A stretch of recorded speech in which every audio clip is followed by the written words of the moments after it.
Dear viewers, आप सभी का पाथफाइंडर्स ब्रेन एकेडमी पे स्वागत है। आप सभी शायद ईरान को तो जानते ही होंगे, और अगर नहीं भी जानते होंगे तो पिछले एक साल में जिस तरीके के इवेंट मिडिल ईस्ट के जियोपॉलिटिक्स में हुआ है तब तो शायद आप जान ही चुके होंगे। ईरान की इतिहास काफ़ी ज़्यादा इंटरेस्टिंग है, लेकिन ईरान के इतिहास में एक सबसे बड़ा टर्निंग पॉइंट आया था 1979 में, जब ईरान में एक इस्लामिक रिवॉल्यूशन आया। और उस समय ईरान जो उसके पहले एक सेक्युलर कंट्री था, उसके बाद इसको एक शिया थियोक्रेटिक रिपब्लिक बनाया गया और पावर में आयतुल्ला आ गए। और जब से आयतुल्ला पावर में आ गए तब से वो ईरान को वर्ल्ड और इस्लामिक सिविलाइजेशन के लीडर बनाना चाहते हैं और वेस्टर्न सिविलाइजेशन को ख़त्म करना चाहते हैं। और इसलिए आयतुल्ला, जो पहले आयतुल्ला थे रूहुल्लाह ख़मीनी, उन्होंने कहा था कि अमेरिका जो ग्रेट सेटन है और इज़राइल लिटिल सेटन है। तो ये सब चीज़ें तो आपको शायद पता ही होगा, लेकिन पिछले एक साल से आप देखो किस तरीके से ईरान इजराइल के साथ शैडो वॉर में इंगेज है। ईरान के जो प्रॉक्सी ग्रुप्स हैं इजराइल के अगेंस्ट वो लड़ रहे हैं, और रिसेंट 2-3 महीने में ईरान और इजराइल के बीच में एक डायरेक्ट वॉर भी देखने को मिला। और ईरान ने इनफैक्ट इजराइल के ऊपर बैलिस्टिक मिसाइल से अटैक भी किया, फिर इजराइल ने रिटेलिएट किया।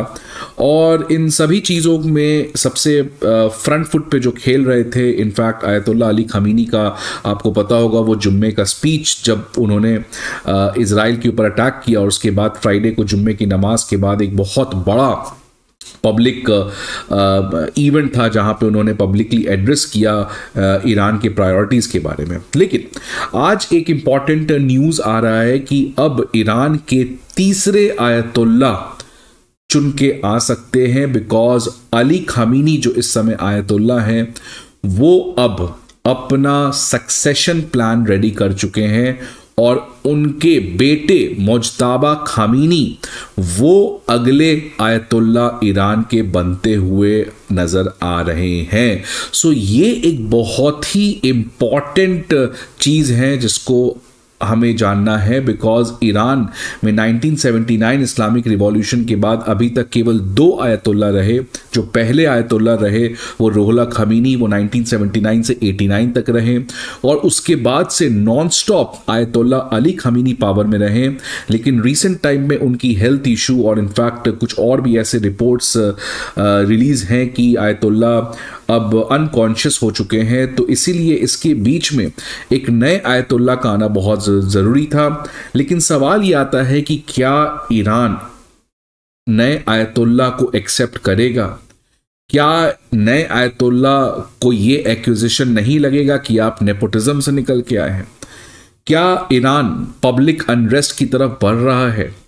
और आयतुल्ला अली खमीनी की क्या लेगेसी रही, क्या अच्छी चीज़ें रहे या क्या ख़राब चीज़ रहे, इन सारी चीज़ों को आज के इस पर्टिकुलर सेशन में हम लोग समझने का काम करेंगे।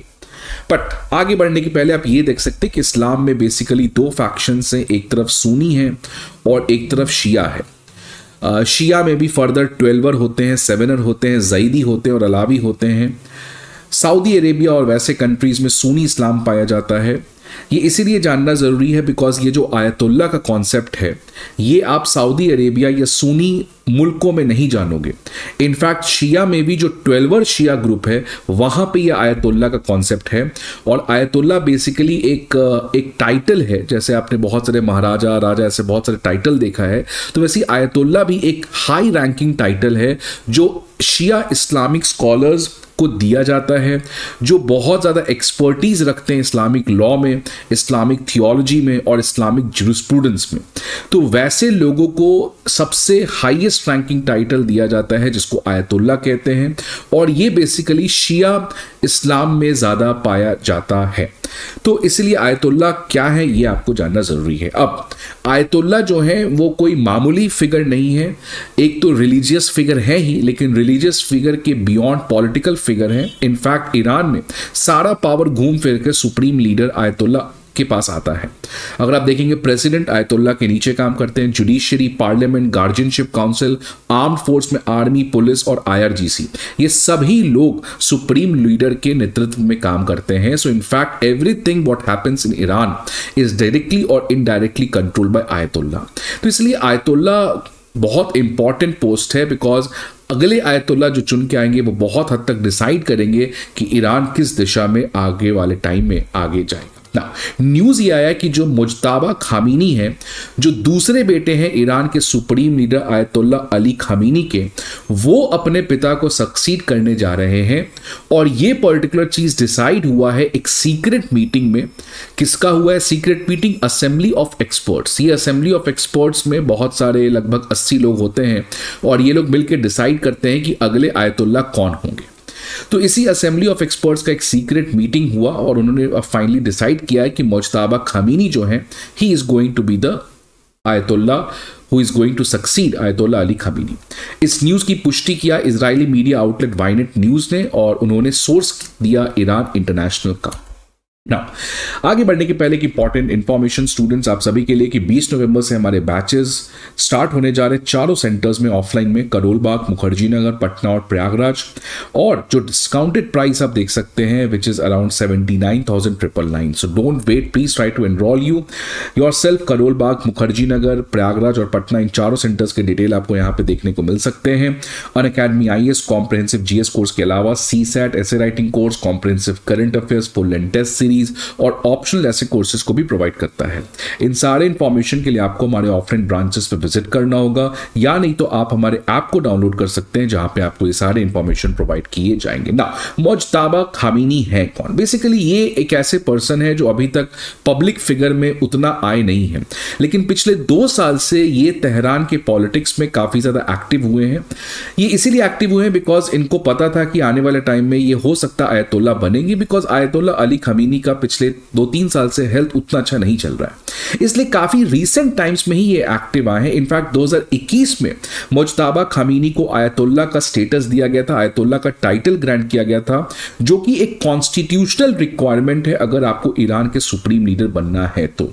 So basically he is a very new figure in the politics of Iran. Now ये एक सीक्रेट मीटिंग हुआ कब? बेसिकली 26 सितंबर को हुआ। आपको पता होगा 26 सितंबर ये वही समय है जब इजराइल और ईरान के बीच में बहुत ज्यादा टेंशन्स बढ़े हुए थे और ये मीटिंग को बुलाया जाता है at the request of 85 year old supreme leader. 85 year old, और ये कब से पावर में? 1989 से। इन्होंने इस पर्टिकुलर मीटिंग को बुलाया असेंबली ऑफ एक्सपर्ट्स का, और ये इसलिए बुलाया बिकॉज उनके हेल्थ इश्यूज थे। और ये जो असेंबली ऑफ एक्सपर्ट्स में उस समय 60 मेंबर प्रेजेंट थे और इन 60 मेंबर्स ने एक तरीके से यूनानिमसली एक तरफा डिसाइड किया कि मुज्तबा खामीनी को अगले आयतुल्ला बनाया जाएगा। लेकिन इस रिपोर्ट में यह भी कहा गया है कि ये कोई आसान डिसीजन नहीं था, बिकॉज असेंबली ऑफ एक्सपर्ट्स में ओपिनियन था कि इस तरीके से नेपोटिज्म के थ्रू सेलेक्ट नहीं करना चाहिए।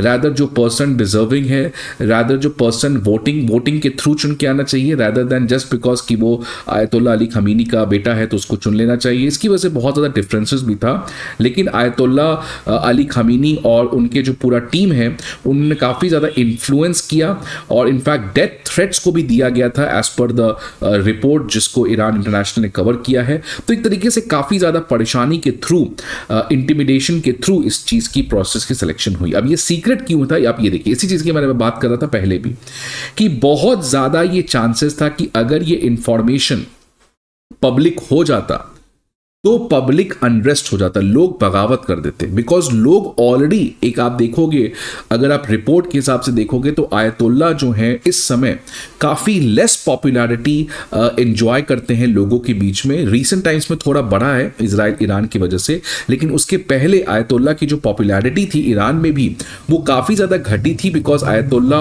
की वजह से अमेरिका के साथ रिलेशन खराब हुआ, इकॉनमी पे काफ़ी ज़्यादा असर पड़ा, हिजाब प्रोटेस्ट, बहुत सारी चीज़ें हुई, तो आयतुल्ला की पॉपुलैरिटी घटी थी और ऑलरेडी लोग एक तरीके से परेशान थे। लेकिन जब से इजराइल ईरान वॉर हुआ है तब से थोड़ा सा आयतुल्ला की पॉपुलैरिटी में बढ़ोतरी देखने को मिला है। बट बात यह है कि बेसिकली आयतुल्ला अली खामीनी श्योर नहीं थे कि अगर ये चीज पब्लिक होता है तो क्या पब्लिक इसको एक्सेप्ट करेगी, और अगर पब्लिक एक्सेप्ट नहीं कर सकती है तो एक तरीके का बड़ा प्रोटेस्ट देखने को मिल सकता है। और इस समय प्रोटेस्ट ईरान बिल्कुल नहीं चाहता है, बिकॉज इस समय ईरान की जो रेजिम है वो इंटरनल प्रेशर और एक्सटर्नल प्रेशर दोनों को साइमल्टेनियसली झेल रही है। तो इस समय ईरान की जो रेजिम है इस समय they did not wanted any sort of political instability, इसलिए काफी ज्यादा स्ट्रिक्ट कॉन्फिडेंशियलिटी को इंश्योर किया गया था कि कोई भी असेंबली मेंबर्स इस तरीके की बातों को पब्लिक नहीं करे। अब ये क्यों इंपॉर्टेंट हो गया है? बिकॉज अब जो आयतुल्ला चुन के आएंगे, ये पैरेलली एक और चीज होने वाला है कि अगर मान लो आयतुल्ला अगले चुन के आते हैं मुज्तबा खमीनी, जो 1-2 महीने में आ जाएंगे, और इसी 1-2 महीने में अमेरिका के नए प्रेसिडेंट भी ऑफिशियली चुन के आ जाएंगे, डोनाल्ड ट्रंप। और डोनाल्ड ट्रंप वही व्यक्ति हैं जिन्होंने ईरान के ऊपर 2016 में JCPOA को 2017 में JCPOA को खत्म करके सैंक्शंस को वापस से इंट्रोड्यूस किया गया था। तो ईरान जो है वो अब रेडी है, या ईरान अब अपने आप को रेडी कर रहा है कि कैसे डोनाल्ड ट्रंप 2.0 एडमिनिस्ट्रेशन को झेल सके। बिकॉज डोनाल्ड ट्रंप ईरान को लेके काफी ज्यादा एग्रेसिव रहते हैं। इनफैक्ट डोनाल्ड ट्रंप का इजराइल के साथ काफी ज्यादा अच्छा रिलेशन है। सो ईरान जो है it is bracing for the impact of Trump 2.0। अब लेगेसी क्या है आयतुल्ला अली का? अगर आयतुल्ला अली खमीनी जो काफी लंबे समय से 1989 से आप समझ सकते हैं 2024 तक पावर में रहे, लगभग 30-35 साल ये पावर में रहे, बिकॉज आयतुल्ला का कोई टर्म लिमिट नहीं होता है। अब इनकी लेगेसी क्या है? सबसे बड़ी जो लेगेसी ये छोड़ के जा रहे हैं कि इन्होंने अब्राहम एकॉर्ड जिस तरीके से हो रहा था, आपको पता है कि इजराइल जिसको हमेशा से मुस्लिम कंट्रीज ने रिकॉग्नाइज नहीं किया, इजिप्ट और जॉर्डन 2 ऐसे कंट्री हैं जिसका इजराइल के साथ ऑलरेडी बहुत पुराना समझौता है। लेकिन रीसेंट टाइम्स में जब अब्राहम एकॉर्ड हुआ, और अब्राहम एकॉर्ड में यूएई, बहरीन, मोरक्को, सूडान, ये कंट्रीज इजराइल के साथ रिलेशन को नॉर्मलाइज किए, इजराइल को ये लोग ऑफिशियली रिकॉग्नाइज किए एज ए इंडिपेंडेंट कंट्री। और इनफैक्ट सऊदी अरेबिया के जो क्राउन प्रिंस हैं MBS, उन्होंने भी कहा था कि इजराइल के साथ रिलेशन आने वाले टाइम में नॉर्मलाइज हो सकते हैं। तो जिस तरीके से ये सुन्नी कंट्रीज का ज्यूइश कंट्री के साथ रिलेशन नॉर्मलाइज हो रहा था, ये बात आयतुल्ला नहीं चाहते थे। बिकॉज आयतुल्ला हमेशा से इस्लामिक सिविलाइजेशन को वेस्टर्न सिविलाइजेशन के अगेंस्ट लड़वाना चाहते थे, क्लैश ऑफ सिविलाइजेशन को स्टार्ट करना चाहते थे, बिकॉज वो वेस्टर्न सिविलाइजेशन के बिल्कुल अगेंस्ट थे। लेकिन जिस तरीके से खुद मुस्लिम कंट्री में जो सुन्नी कंट्री है वो इजराइल के साथ एक ज्यूइश कंट्री के साथ रिलेशंस को नॉर्मलाइज कर रहा था, that was not something which was expected liked by ayatollah. तो आयतुल्ला हमेशा चाहते थे कि अब्राहम एकॉर्ड रुक जाए, और इसी का नतीजा है कि शायद आपको पता होगा लास्ट वीक सऊदी अरेबिया ने रियाद समिट किया, और रियाद समिट में तमाम मुस्लिम मुल्क जितने भी थे उन सभी ने एक तरफा ये कहा कि इजराइल को ये जेनोसाइड रोकना चाहिए, इजराइल को 2 स्टेट सॉल्यूशन की तरफ बढ़ना चाहिए।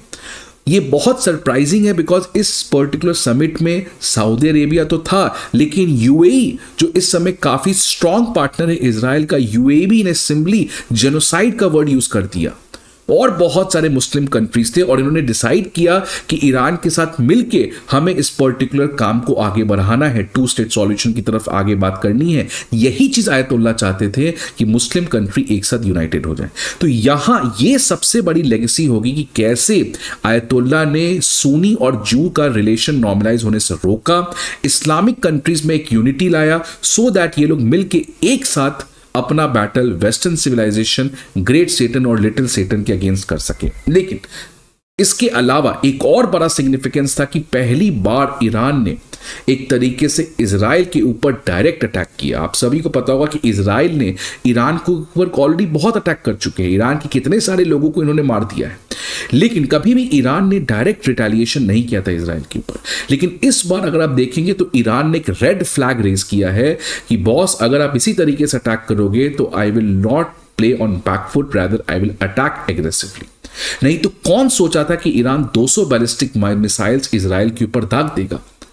ये बताता है कि ईरान जो है वो अपने एग्रेसिवनेस अगेंस्ट इजराइल को बढ़ाया है, और ईरान ने इजराइल को यह बता दिया है कि अब अगर आप अगला अटैक करते हो तो हम वापस से बहुत बड़ा रिटेलिएट करेंगे। और इनफैक्ट इजराइल ने जो वापस से रिटेलिएट किया ईरान के ऊपर, ये कोई बहुत सिग्निफिकेंट नहीं था। तो इसका ये सबसे बड़ा परिणाम है कि ईरान ने अपना इजराइल के अगेंस्ट डेटरेंस इंश्योर किया है। तो ये 2 इंपॉर्टेंट लेगेसी है आयतुल्ला की। लेकिन इसके अलावा आयतुल्ला अली खमीनी की कुछ प्रॉब्लमेटिक चीजें भी है। सबसे पहले तो इकोनॉमी ध्वस्त हो चुकी है ईरान में। अगर इन्फ्लेशन देखें बहुत बढ़ा हुआ है, जीडीपी बहुत सिग्निफिकेंट डिक्लाइन है। तो ईरान की इकोनॉमी आज बहुत ही प्रॉब्लम से गुजर रही है। और जो हिजाब प्रोटेस्ट है, जिस तरीके से वुमेन राइट्स को एक्सेप्ट नहीं किया जा रहा है, जिस तरीके से वुमेन के अगेंस्ट डिस्क्रिमिनेशन किया जा रहा है, और खूब एंटी हिजाब प्रोटेस्ट ईरान में चल रहा है, जिसकी वजह से ईरान की जो सोसाइटी है उसमें बहुत ज्यादा टेंशन आए हैं। तो ये कुछ मिक्स्ड लेगेसी है आयतुल्ला अली खमीनी खमीनी के कुछ पॉजिटिव चीज़ में है, कुछ नेगेटिव चीज़ में है, बट मुज्तबा खमीनी जो अब नेक्स्ट आयतुल्ला की तरह चुन के आएंगे, इनके ऊपर एक बहुत बड़ी रिस्पॉन्सिबिलिटी होगी कि कैसे ये ट्रम्प 2.0 एडमिनिस्ट्रेशन को ठीक करेंगे।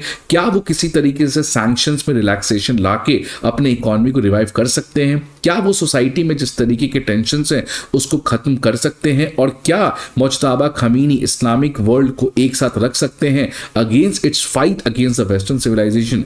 इन सारी चीज़ों का आंसर मुज्तबा खमीनी आने वाले टाइम में देंगे। ऑल्दो वो एक्सपीरियंस नहीं है, लेकिन कैसे वो इन चीज़ों को देखते हैं, कैसे इन चीज़ों को एग्जीक्यूट करते हैं, ये तो अब समय ही बताएगा। आपकी क्या ओपिनियन है इस पर्टिकुलर चीज़ के बारे में ज़रूर बताएं। आई होप आपको ये वीडियो अच्छा लगे तो लाइक ज़रूर करिएगा। See you again in the next video. Till then good bye.